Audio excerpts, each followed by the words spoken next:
Hey, time is a ticking here. We are really approaching our heart of the hurricane season. Some would argue we're already in it.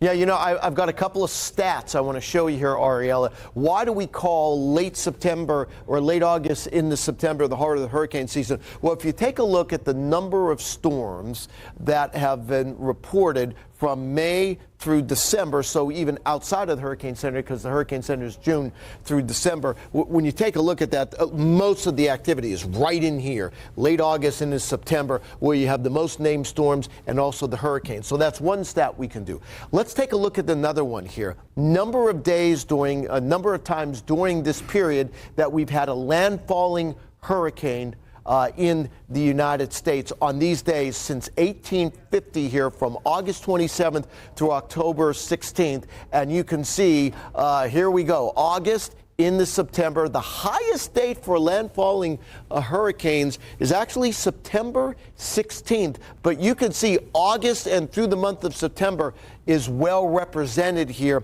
for the number of days where you get a landfalling storm. So it just shows you that much of the activity now is during this time frame, and it's mostly because this is when the water temperatures peak, and also you don't have the Saharan dust, right? That shuts the tropics down typically during July and early parts of August. Now, having said that, it's eerily quiet right now. I mean, we should be looking at a tropical storm or a hurricane, at least one of them tracking. We don't have anything right now, but we've been watching this organized mess this morning. Now, this is going to take it some time to kind of shake out here. I suspect that this is the area of thunderstorms that will begin to take over, but there's no organization right now, and I think it's going to take some time for this system to organize. The question is, will it? I think the answer is yes, and here's why. When you look at the water vapor loop, by the way, here's all the Saharan dust, but you could already see there's not much more coming off Africa. So I think this dry, dusty air is going to start going away here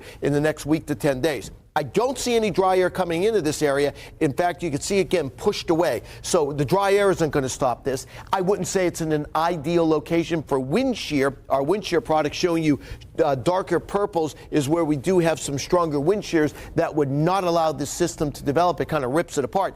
It's okay.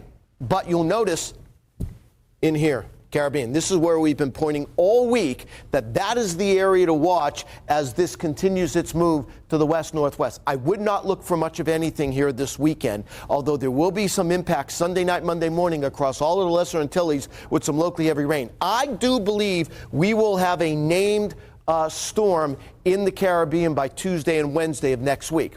Not the only system we're watching, an area of thunderstorms coming off Africa. I think this will likely be a named storm, too, at some point next week. We have a low chance for it for now, but even if it does develop, it's not heading toward the U.S.